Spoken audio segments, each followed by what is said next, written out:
நீங்க எத்தனை வருஷமா இந்த பகுதியில் இருக்கிறீங்க? விஷச்சாராயம் விற்பனை செய்வதற்கான புகார்லாம் சொல்றீங்க. எந்த இடத்துல அப்படி நடக்குது? இது கள்ளச்சாராயம் தொடர்ந்து இந்த மாவட்டத்தில் அதிகரிச்சுக்கிட்டு இருக்கு. அருகாமையில் ஒரு குறிப்பிட்ட தொலைவில் இருக்கக்கூடிய கல்வராய் மலை, அங்கே தான் ஊரலாக அங்கே காட்சி கொடுத்துக்கிட்டு இருக்காங்க. சாதாரண கூலி தொழிலாளிகள், ஏராளமான மக்கள் சாதாரணமாக அதை பழக்கத்தில் உருவாக்கக்கூடிய ஒரு பொருளாக மாறி போச்சு. இதை சாதாரணமாக 30 ரூபா, 40 ரூபா, 50 ரூபா கொடுத்து வாங்கி குடிச்சிட்டு அந்த வழியை போக்குறதுக்கான ஒரு ஏற்பாடு மாதிரியான சூழல் மாறி இருக்கு.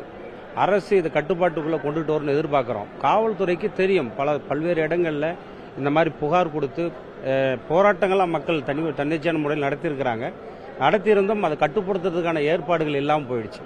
சாதாரணமாக கிடைக்கிறதால நீங்கள் கள்ளக்குறிச்சியில் இப்போ இறந்து போனவங்கள பகுதி பார்த்தீங்கன்னா காவல் நிலையத்துக்கும் அவங்களுடைய குடியிருப்புக்கும் மிக அருகாமையில் 100 மீட்டர் தொலைவில் தான் இருக்குது.